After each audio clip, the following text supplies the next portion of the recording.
The appointment of Secretarial Auditor in general meetings, do you see that as a milestone achievement for the company secretary profession?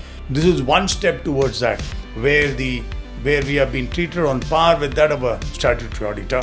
Therefore, it's a very important responsibility which is given by SEBI. SEBI also specified disqualifications and prohibited services for secretarial auditor.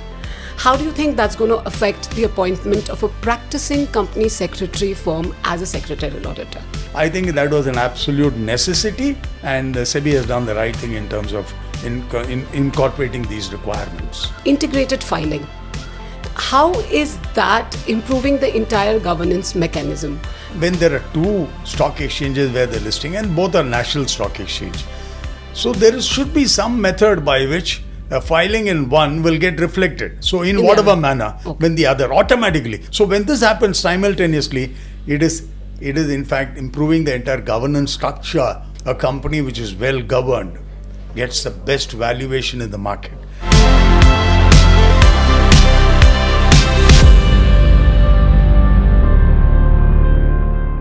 Hello and welcome to ICSI Pulse. Think Governance, Think ICSI. I'm CS Sonu Nahata, and today I'll take you through one of the most vital regulations of the Indian capital markets, the SEBI Listing Obligation and Disclosure Requirements Regulations, or commonly known as the SEBI LODR. Now, the regulation sets the standards, but who breathes life into it? It's the company secretaries. They ensure that the disclosures are timely, the boards are accountable, and the investors are all informed. And to discuss that, I'm really thrilled to have CS B. Narasimhan, former president, the Institute of Company Secretaries of India, a seasoned company secretary, and a veteran of the capital markets. Welcome to the show, sir. Thank you, Sonu. Looking forward to having a very interesting interaction with you. Same here, sir. Now, sir, we all understand that company secretaries are the center of the listing compliances. The recent amendment that SEBI had brought out, which mandated the appointment of secretarial auditor in general meetings, do you see that as a milestone achievement for the company secretary profession? Well, honestly, Sonu, let me tell you, I think it's a dream come true for me. It has been, there was a committee which was constituted by Mr. Ranjit Pandey when he was the president. I was the chairman. And we went through the process of how to make the entire sectoral audit into the different orbit in terms of making it governance oriented. And this group consisted of about 7-8 members, including 2 council members, and plus outsiders. We had one professor from Bangalore Management Institute. We had a former chief general manager from RBI, and we had one of the former presidents as well, Mr. Anand Subramanian.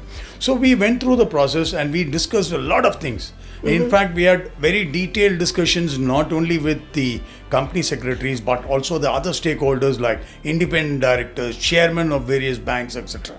And there, the one thing which came to us, which we finally decided, was the appointment of the secretarial auditor should be done by the shareholders, and that too, the appointment should be on par with that of a statutory auditor as per the SEBI regulation, which is for a period of 5 years.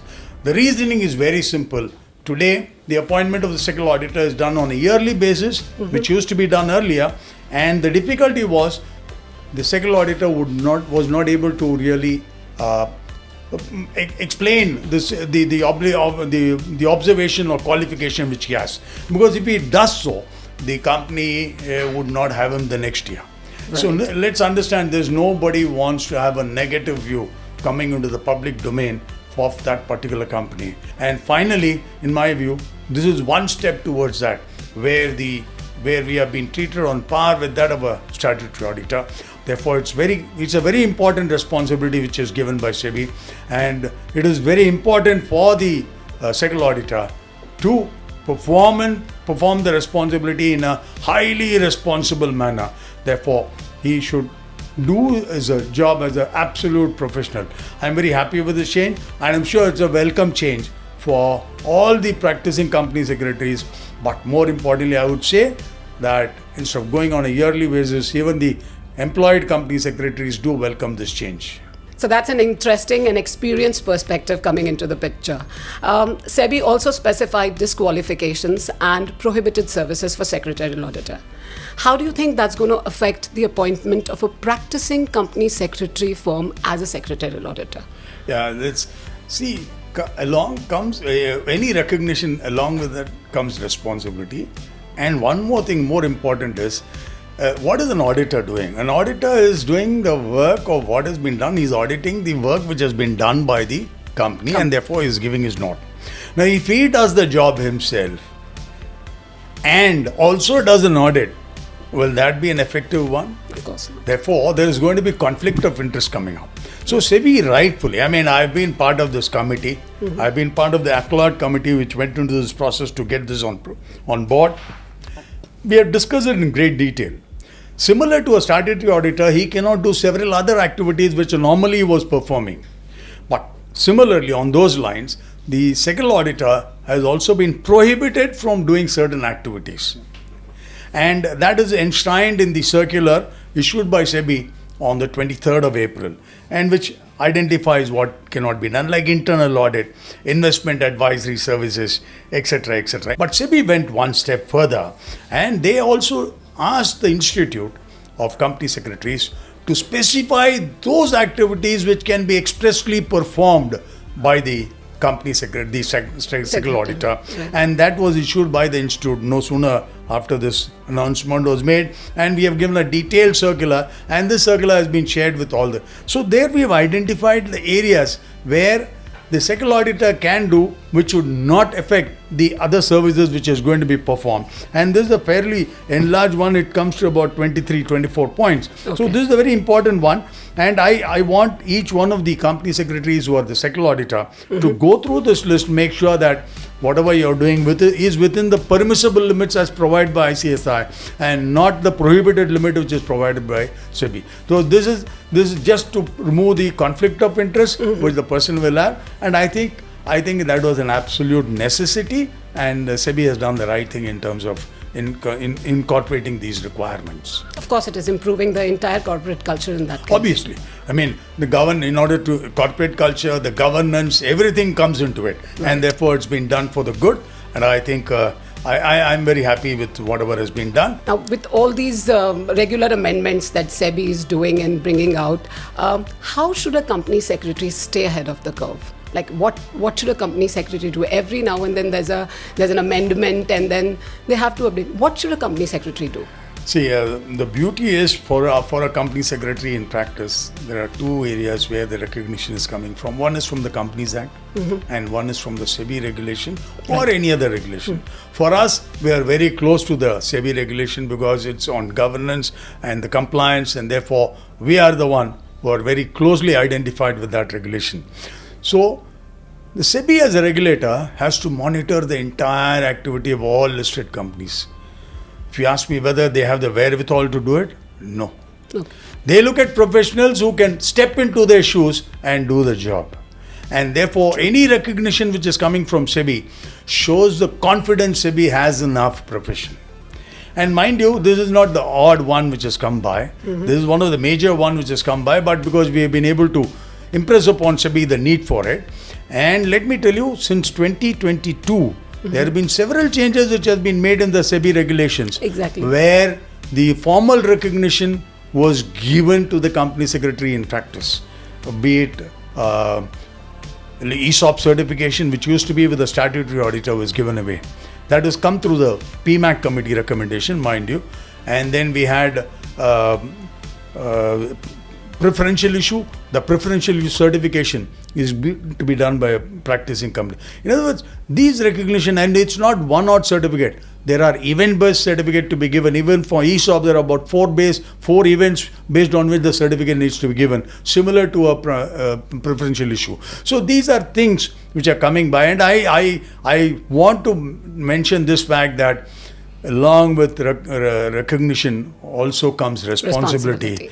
And if you fail in doing your responsibility, the reprimand is not far away. So you need to watch out. We have been receiving some communication from the regulator wherever our members have not taken proper care. And we have the institute is seized of it, and we have been taking care of it or not done. So we expect that the entire process of compliance will improve, and especially the company secretary's practice, the responsibility is just given to them will be discharged in a highly responsible manner.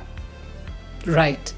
Now, we see that the regulator is recognizing us. It is a high time that we also recognize our responsibility and our accountability. Quite true. One last question, sir. Now, we've also heard about this recently introduced integrated filing. How is that improving the entire governance mechanism?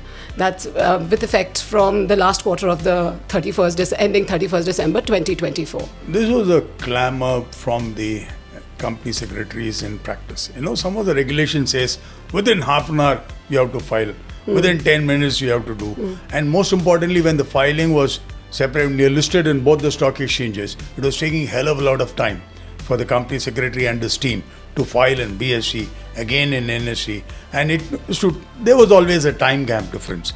So when there are two stock exchanges where they're listing, and both are national stock exchange, so there should be some method by which a filing in one will get reflected. So in whatever manner, when the other automatically, simultaneously. In other words, you don't give any advantage of any filing done advance in one stock exchange vis-a-vis the investors who are trading in the other stock exchange. So when this happens simultaneously, it is in fact improving the entire governance structure of a corporate. So that is the first thing.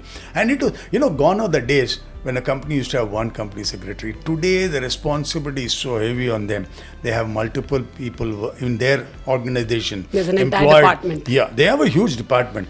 And this is one of the most important department. And it is already shown and recorded. A company which is well governed gets the best valuation in the market. Therefore, I feel that these are small steps which has been taken, which was much needed. There was a need for it, and I'm very happy that finally. I was also part of the discussion which took place among the two stock exchanges, SEBI, and various listed company secretaries, where we discussed the reasons as to why it needs to be done. It took some time, and finally it's seen the light of the day, and I'm sure the company secretaries in employment have heaved a sigh of relief in terms of getting this on board. Thank you very much. Wonderful. So how true is that if you have to see the strength of the Indian markets, you actually have to look beyond the numbers into the governance that holds it all together. It was lovely talking to you, sir. Thank you so much for sharing such an in-depth knowledge on the SEBI LODR. Thank you, Sonu. Wonderful talking to you. Until next time, keep learning, keep evolving, like, subscribe, and share.